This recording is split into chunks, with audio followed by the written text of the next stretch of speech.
Think about a video game you have played, whether it was just a few minutes ago or maybe a while back. What was one thing you remembered other than the core gameplay? Was it the music? The characters? Maybe the voice acting? Well, what if I asked you to remember the actual settings? No, not these settings. These settings. The locales of each game and where each level takes place, whether it's based on a real-life place or something entirely imaginative. Each area in the game can truly help enhance an experience. Plenty of video game locations are important and I would say vital to the experience. Each area could stay in your memories and a lot of fondness from just those locations alone could develop. Basically, every area in the game is important, and I think that's quite special. Now that locations are in your head, let's take a dive into a few you all may be familiar with.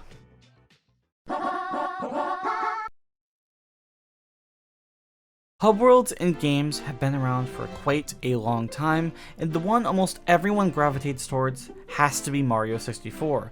The castle grounds has stood the test of time and remain as a central talking point when bringing up hub worlds in general. It's so simple, but this was the first time Mario got to truly be in 3D, and for the players, it was the first time we got to explore an iconic area in the Mushroom Kingdom this way.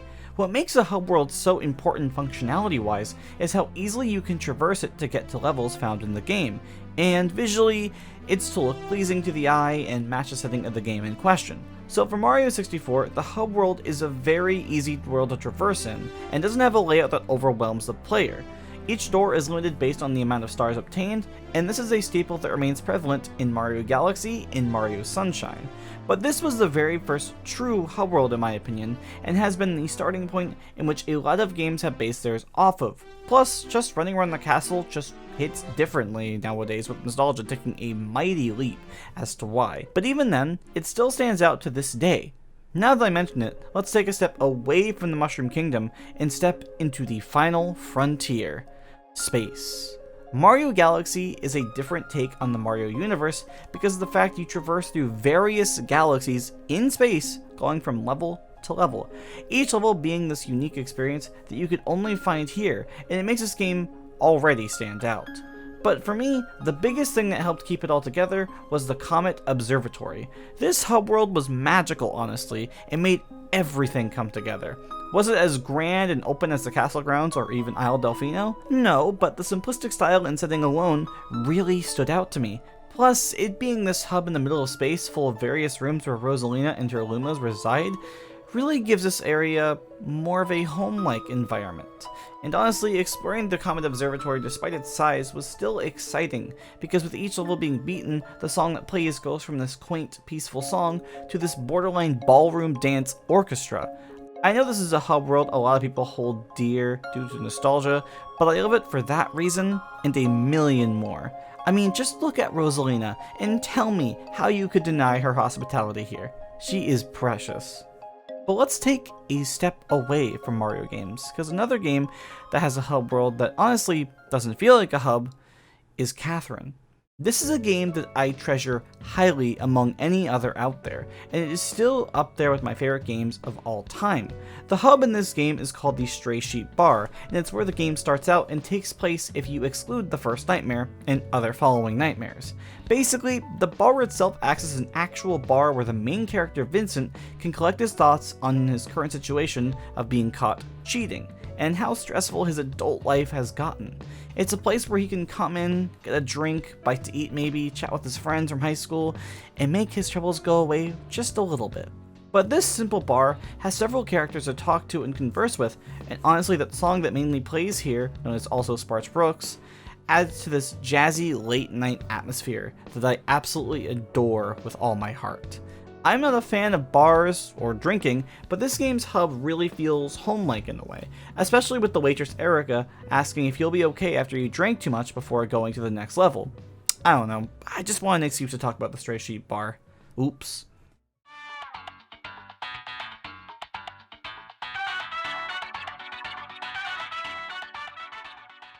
A setting helps really convey a story and get the message the writers are trying to get across that much easier. Most movies, TV shows, and these ancient things called books all have that. So each area in the game is also that much more important. For instance, let's take a look at Portal. This was a fantastic game that Valve created back when they made games, and honestly, the locations for each shouldn't surprise you, but they were both testing chambers and Aperture Science labs. Each level getting progressively more tricky with the puzzles, but the story in this rather mysterious area all helped fill the wonder and drive to find out more information on the story. Each room there would be hints of what had happened to other test subjects, and even lines from the robot GLaDOS herself mentioning things that occurred to others. On top of that, you have the crazed writing on these walls in certain areas called the Rat Man's Dens that tell a major backstory with an aperture that is quite mysterious yet engaging. It's also really fleshed out in Portal 2, where the level variety and scale goes up a lot.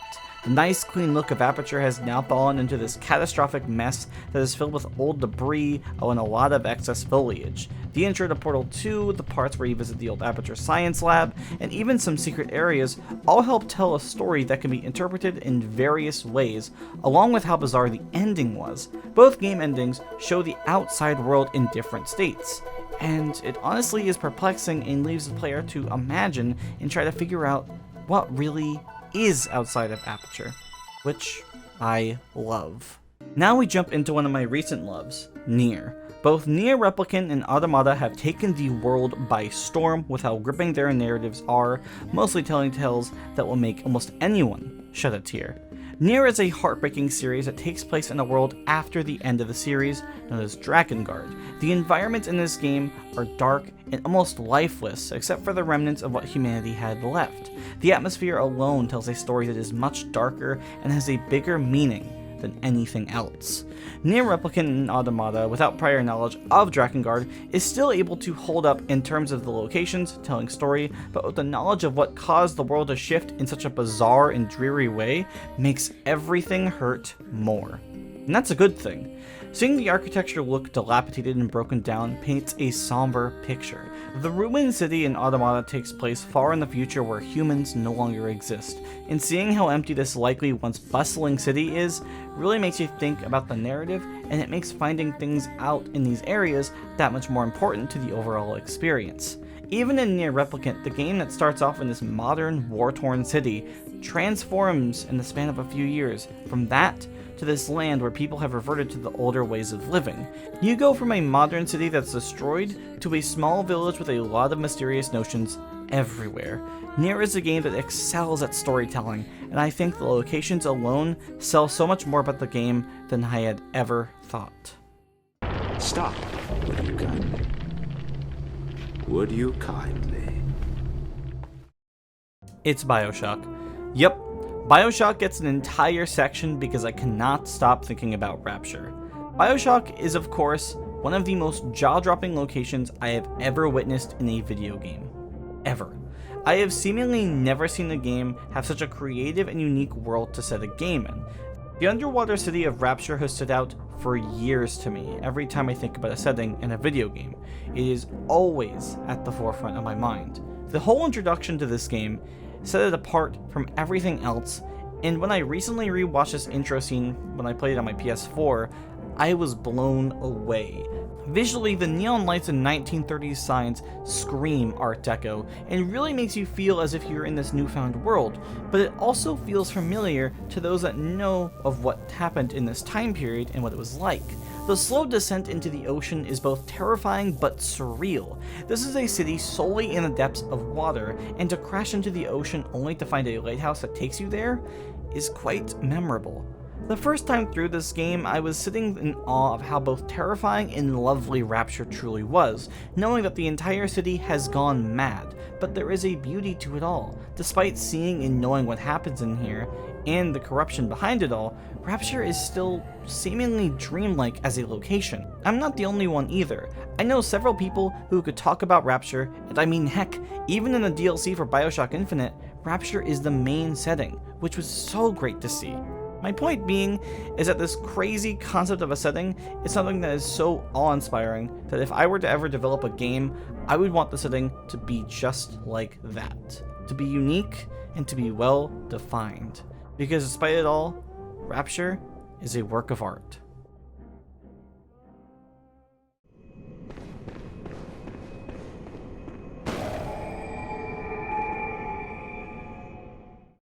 Horror locations in video games are something that I am not super versed in, as I tend to avoid playing spooky games, but as of late I have found myself enjoying a lot of games that really add an unsettling atmosphere. Not like any actual true horror games, but the ones I can see myself truly enjoying. One game that really stood out to me as of late was, oddly enough, one of the Soulsborne games. More specifically, Bloodborne. Bloodborne is an H.P. Lovecraft Gothic Victorian era masterpiece of a video game. Now, I used to not fully enjoy Souls games, but man have I turned around with this game and I have fallen in love. My first reason to love this game was oddly the setting. The whole Gothic architecture and mystery behind every corner of each area has made exploring places like Yarnum, Hemwick Charnel Lane, and others that much more engaging. I have to say I have yet to fully beat this game, but I am actively playing it more and more because of how engaging the setting is. Each building and scenic shot you can get is truly memorable, and the fact areas change time of day based on progression is another thing that made me enjoy Bloodborne that much more. Oh, that and The Hunter's Dream is one of the coolest hub worlds ever. I'm just mentioning it here. The next game on this list is, ironically enough, an actual horror game to me that I have played a while back. This game is the Resident Evil 2 remake. Now, with most Resident Evil games, the settings are very eerie and spooky, but by far the one that creeped me out the most was the Raccoon City Police Department, plus the gas station at the start of the game. Let's cover the gas station first. This area is in the middle of nowhere, and it's raining when either Claire or Leon get there, plus it's at night. There is no power and the store is filled to the brim with zombies. Now, for some reason in most games, zombies do not scare me, but if you are a Resident Evil game, well, you got me scared. The size of this building already makes it feel tense and claustrophobic, but the music as well adds to it and gives a good solid intro before getting into Raccoon City. Trying to leave from the back room out of the station itself was terrifying because of all the zombies that weren't moving suddenly were due to all the noise. It makes getting in and out of this small area that much more creepy and sets the tone for what's to come. And this is where the police department kicks in.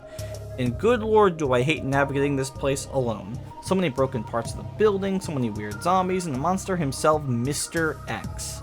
I honestly think this setting is scary, but this single character makes every room and every hallway that much more terrifying. Each corner he could be there, and sure, if you know how his AI works, I'd imagine it wouldn't be as spooky. But the setting and how closed in everything is makes it feel like a giant maze where this monster is looming behind you, waiting for you to make one mistake. All of this culminates and makes this run-down police station quite the unsettling place to be. Overall, locations in games really help sell a world and truly help create a story that feels more alive. Between hub worlds, horror in games, and the correlation locations have to a story, it all really comes together and makes an experience worth having, or at least trying. Games like Bloodborne, Nier, and Mario all serve the purpose of having locations and keep the player invested and engaged with whatever aspect of the game the location is trying to enhance. And I think that's just cool as heck. From the horror found in Yarnum to the neon lights glowing underwater in Rapture, a location truly speaks for itself on why it helps enhance a video game. With all that said, be sure to subscribe, leave a comment, and most importantly, to stay safe and to stay hydrated. Thanks for watching, everyone.